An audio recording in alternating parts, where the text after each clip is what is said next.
నిన్న కాంగ్రెస్ ప్రభుత్వం వాళ్ళు ఇచ్చినటువంటి 6 గ్యారంటీల్లో మళ్ళీ 2 గ్యారంటీలను మేము అమలు చేస్తున్నామని చెప్పి ఉచిత గ్యాస్ సిలిండర్ పథకము 200 యూనిట్ల ఉచిత విద్యుత్ పథకాన్ని ప్రారంభిస్తున్నామని చెప్పి గొప్పలు చెప్పారు. కానీ వాస్తవానికి చూస్తే దాంట్లో ఎక్కడ కూడా రాష్ట్రంలో 1,24,00,000 గ్యాస్ కనెక్షన్లు ఉంటే 90 లక్షల తెల్ల రేషన్ కార్డులు ఉంటే కేవలం 40 లక్షల మందికే ఈ ఉచిత గ్యాస్ సిలిండర్ పథకాన్ని వర్తింపజేస్తామనడం అంటే నిజంగా అది కాంగ్రెస్ పార్టీని వాళ్ళ గ్యారంటీల్ని వాళ్ళ హామీల్ని నమ్మి ఓట్లేసిన జనానికి నెత్తి మీద శటకోపం పెట్టడమే తప్ప ఇంకోటి కాదు.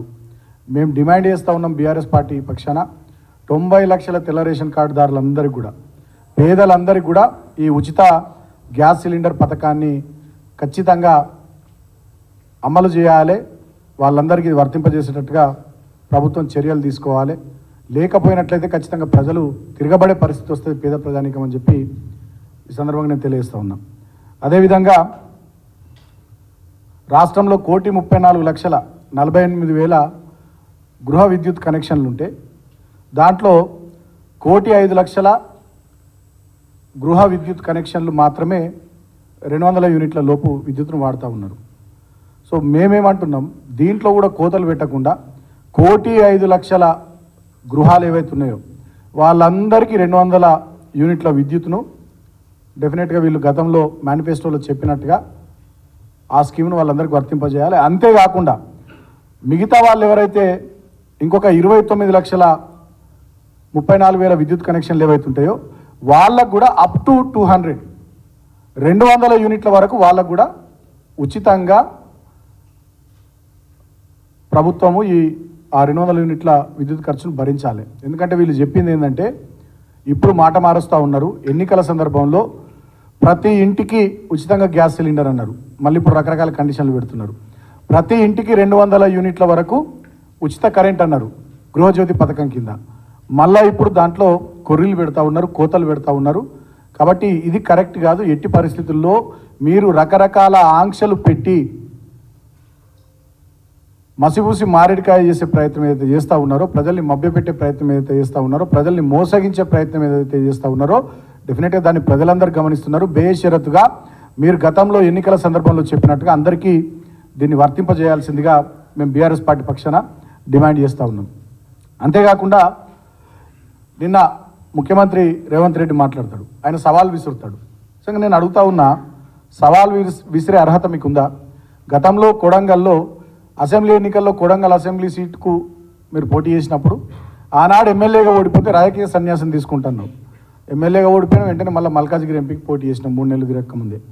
అదేవిధంగా జిహెచ్ఎంసీ ఎన్నికల్లో మా ప్రభుత్వం వచ్చిన కొత్తలో జరిగినటువంటి జిహెచ్ఎంసీ ఎన్నికల్లో ఆనాడు బీఆర్ఎస్ పార్టీ సొంతంగా మేయర్ స్థానాన్ని కైవసం చేసుకుంటే రాజకీయ సన్యాసం అన్నావు.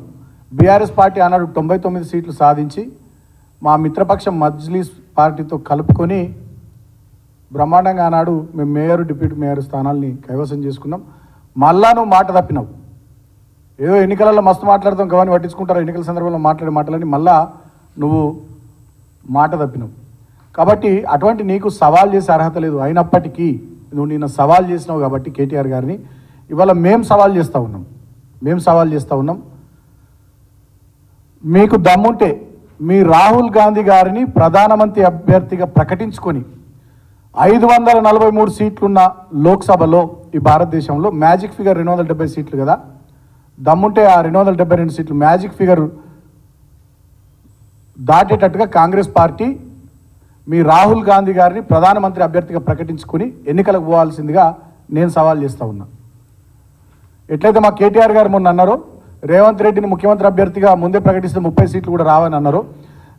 రాహుల్ గాంధీ గారిని ప్రధానమంత్రి అభ్యర్థిగా ప్రకటిస్తే మీకు ప్రధాన ప్రతిపక్ష హోదా కూడా దక్కదు. 55 సీట్లు రావాలి ఎల్ఓపికి లోక్సభలో, ప్రధాన ప్రతిపక్ష హోదా కూడా దక్కదు. మీకు దమ్ముంటే మేము సవాల్ చేస్తూ ఉన్నాం, రాహుల్ గాంధీ గారిని ప్రధానమంత్రి అభ్యర్థిగా ప్రకటించుకొని మీరు లోక్సభ ఎన్నికల్లో కాంగ్రెస్ పార్టీ పోటీ చేయాలి. పోటీ చేసి సొంతంగా మీరు ప్రభుత్వాన్ని ఏర్పాటు చేసే సీట్లను సాధించాలి. మీకు ఆ దమ్ముందా రాహుల్ గాంధీ గారిని ప్రధానమంత్రి అభ్యర్థిగా ప్రకటించుకొని పోటీ చేసే ముఖం ఉందా మీకు అని చెప్పి నేను రేవంత్ రెడ్డిని సవాల్ చేస్తూ ఉన్నా. నువ్వు ఏ పార్టీ మీద సవాల్ చేస్తూ ఉన్నావు? తెలంగాణను తెచ్చిన పార్టీ, తెచ్చిన తెలంగాణలో రెండుసార్లు అధికారాన్ని చేజిక్కించుకొని బ్రహ్మాండంగా ప్రజల కోసం పనిచేసిన పార్టీ, అటువంటి పార్టీ మీద, అటువంటి నాయకుని మీద నువ్వు సవాల్ చేసే ముందు ఒకటికి రెండు సార్లు ఆలోచించుకోవాలని చెప్పి నేను రేవంత్ రెడ్డికి హితవు పలుకుతా ఉన్నా. ఇక ఆయన మాట్లాడితే ఏమంటాడు, మేము మంచి పనులు చేస్తున్నాం, మమ్మల్ని ఓడతలేరు అంటాడు. అసలు నువ్వు ఏడ మంచి పని చేస్తున్నావు? మొత్తం అబద్ధాల పనులు, భూత పురాణాలు, ఇది తప్ప మంచి పనులు ఎక్కడ ఉన్నాయి నీ దగ్గర? ఇవాళ కేసీఆర్ గారేమో ఈ రాష్ట్రాన్ని వికాసం వైపు నడిపిస్తే, దీన్ని ఒక రోల్ మోడల్గా దేశంలో తీర్చిదిద్దితే, మీరు దీన్ని విధ్వంసం వైపు నడిపిస్తున్నారు. ఇవాళ కాళేశ్వరం ప్రాజెక్టు, మేడిగడ్డ బరాజు 3 పిల్లర్లు కుంగిపోతే వాటిని పునరుద్ధరించి ఈ యాసంగి పంటకు నీళ్ళు ఇవ్వాల్సినటువంటి మీరు నీళ్ళు ఇవ్వకుండా ఇవాళ వచ్చే జూన్ నాటికి గోదావరిలో ప్రాణహితలో వరద రావాలి, ఆ మేడిగడ్డ ప్రాజెక్టు కొట్టుకపోవాలనేటటువంటి కుట్ర చేస్తున్నది వాస్తవం కాదా? మొన్నటికి మొన్న అసెంబ్లీ సమావేశాల్లో మీ ఒక ఎమ్మెల్యే అసెంబ్లీలో లేచి నిలబడి ఏం మాట్లాడతాడు? ఆయనకు అవకాశం వస్తే మిషన్ భగీరథ ప్రాజెక్టే తప్పు అని మాట్లాడతాడు. ఇవాళ విద్యుత్ ప్రాజెక్టుల విషయంలో మీరు, మీ మంత్రులు, మీ ఎమ్మెల్యేలు అందరూ కూడా అబద్ధాలు, దుష్ప్రచారాలు చేస్తూ ఉన్నారు. అంటే ఇవాళ తెలంగాణ 10 సంవత్సరాల్లో సాధించిన ప్రగతి మీద, తెలంగాణ రాష్ట్రం ఎదుగుదల మీద ఇవాళ మీరు విషం కక్కుతూ ఉన్నారు. మిమ్మల్ని ఎట్లా ఓడుతారు? చేస్తున్నదంతా దుష్ప్రచారం, కక్కుతున్నదంతా విషయం, మళ్ళీ మిమ్మల్ని మేము ఓడాలని మాట్లాడుతున్నారు. ఏదైనా ఒక మంచి పని చేస్తే ఓడుతాం కదా. ఏం మంచి పని చేశారు మీరు? ఒక్కటంటే ఒకటి మంచి పని చేసిరా? మీరు అధికారంలోకి వచ్చినాక కృష్ణానది మీద కట్టిన ప్రాజెక్టులను కేంద్ర ప్రభుత్వానికి అప్పచెప్పుడు, అందుకు మిమ్మల్ని ఓడాలా? 17 లక్షల ఎకరాల ఆయకట్టును స్థిరీకరించి దాదాపు కొత్తగా 1,00,000 ఎకరాలకు నీళ్ళు ఇచ్చి 22 జిల్లాల్లో బ్రహ్మాండంగా అద్భుతంగా పంటలు పండించి తెలంగాణ దేశానికి అన్నం పెట్టే స్థాయికి ఎదగడానికి కారణమైనటువంటి కాళేశ్వరం ప్రాజెక్టును మీరు పక్కన పెట్టి దాంట్లో మేడిగడ్డ బ్యారేజ్ కొట్టుకుపోవాలని చెప్పి కుట్రలు చేస్తున్నందుకు మిమ్మల్ని పొగడాలా? 13 రాష్ట్రాల వాళ్ళు ఇక్కడికి వచ్చి తెలంగాణలో మిషన్ భగీరథ ప్రాజెక్టును చూసి వాళ్ళ రాష్ట్రాల్లో ఇంప్లిమెంట్ చేసే ప్రయత్నాలు చేస్తే, అటువంటి ప్రాజెక్టును అసెంబ్లీ వేదికగా మీరు తప్పుపడుతూ అసలు ఆ ప్రాజెక్టే తప్పు అని చెప్పి మీరు మాట్లాడుతున్నందుకు మిమ్మల్ని ఓడాలా? ఎందుకు ఓడాలి మిమ్మల్ని? మీరు ఏం చేసిరని ఓడాలి? 2000 పెన్షన్ 4000 చేసినందుకు ఓడాలా? చేసిరా? చేస్తామన్నారు. ప్రతి మహిళకు 2500 ఇస్తామన్నారు. 2 లక్షల ఉద్యోగాల జాబ్ క్యాలెండర్ ఇస్తామన్నారు. యువకులకు నిరుద్యోగ భృతి ఇస్తామన్నారు. మెగా డిఎస్సి అన్నారు మొదటి క్యాబినెట్లోనే. 2 లక్షల రుణమాఫీ ఇందిరమ్మ రాజ్యంలో డిసెంబర్ 9వ తారీఖు తర్వాత అన్నారు. రైతు భరోసా కింద 15,000 ఇస్తామన్నారు. కౌలు రైతులకు కూడా ఇస్తామన్నారు.